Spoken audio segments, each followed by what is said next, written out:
Bonjour à tous, bienvenue dans cette nouvelle vidéo. Aujourd'hui, on va parler du King Kong de 1933. Donc, on va commencer à faire les filmographies de King Kong. Alors, je vais vous raconter un peu ses origines et tout ça. Donc, là, le film King Kong a été réalisé par Mary Cooper. C'est lui qui va réaliser le film. Pour savoir que dans les années 30, c'était l'année assez sombre des États-Unis. Donc, là, le pays est un peu sur sur la ruine et tout ça. Et donc, Cooper a décidé de faire un film parce qu'il a eu le film de 1925, Le Monde Perdu. Donc il a eu l'idée de faire ce genre de film avec un singe géant. Il proposa avec beaucoup de production, mais pas beaucoup le veut, mais il propose à Ragtube Pictures qui va proposer avec une condition qui tourne en même temps un autre film. Donc si vous voyez un autre film, je ne me rappelle plus trop le titre, vous avez les mêmes personnages qui joueront dedans. Donc là, ils baptisent leur film King Kong, qui est un gorille gigantesque. Donc là, c'est un groupe de cinéma qui vont aller sur une île, appelée Skull Island, pour faire tourner pour la première fois sur cette île, sur un film et tout ça, et qui vont apprendre qu'il y a un mur gigantesque et qu'il y a une tribu qui vénère un dieu qui s'appelle Kong. Donc là, ils vont capturer la jeune demoiselle aux cheveux blonds, car pour eux, c'est la première fois qu'ils font ça. Et donc le King Kong arrive et kidnappe la femme, enfin la jeune femme, et il s'en va avec, et dans le jungle qui est peuplé de dinosaures et d'autres créatures. Donc là, les marins vont tenter de la sauver et tout ça. Donc, et ensuite, le King Kong sera capturé et ramené à New York où ça va être la panique. Donc, c'est un film qui a été tourné noir et blanc, mais également on a eu une version en couleur qui est apparemment sortie sur par exemple que j'ai entendu parler. Donc, ce sera un succès à cette époque, mais il sera détrôné par le plus grand succès japonais, donc Godzilla, qui sera beaucoup plus réussi et encore plus terrifiant. Donc King Kong se fera, donc ce film sera battre. Donc en plus King Kong, celui-là du King Kong arrive au genou arrive même pas au genou de Godzilla. Donc vous imaginez la taille.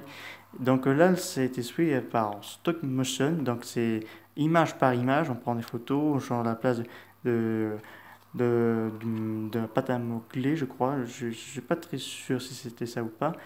Donc c'était quand même une sacrée expérience à l'époque. Donc là, c'est un film qui a eu assez grand succès, un peu de mitigé. Après, il y a eu une suite, donc Le Fils de Kong, qui c'était un peu bof bof. Donc pour le moment, tout le monde a préféré celui-là de King Kong parce que c'est le plus réussite et tout ça. Et après, tout ce qui est King Kong sera laissé de côté parce qu'il y a eu la Deuxième Guerre mondiale. Et il reviendra dans King Kong vs Godzilla en 1962, mais ce sera une autre histoire. Donc le mythe du singe géant sera déjà quand même pris dans la même année au Japon, parce qu'il faut savoir que Ichi Surabaya avait vu le film. Donc il a dit, c'est ça que je veux faire. Je vais faire des créations de films de monstres. Donc il a vu ce film King Kong et c'est pour ça qu'il s'est proposé pour faire le film Godzilla sur les effets, sur les maquettes, sur les costumes et tout ça. Donc parce qu'il avait vu ce film et entre temps il y a eu Le Monstre du Temps Perdu qui était sorti en 1953 aux États-Unis et je crois à la même année au Japon.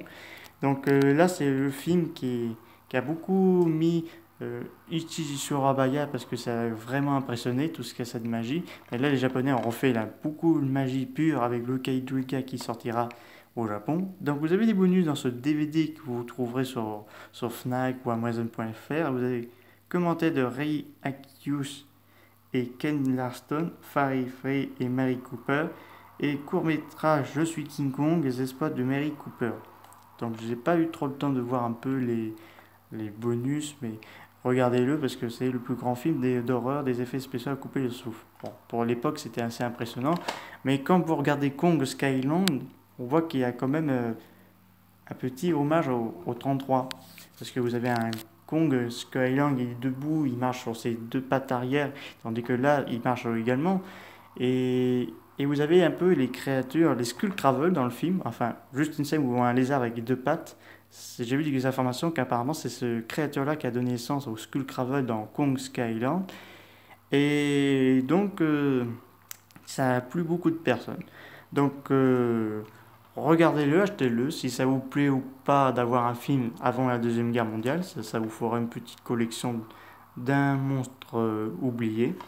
Donc c'est la fin de cette vidéo, je vous dis à très bientôt, au revoir.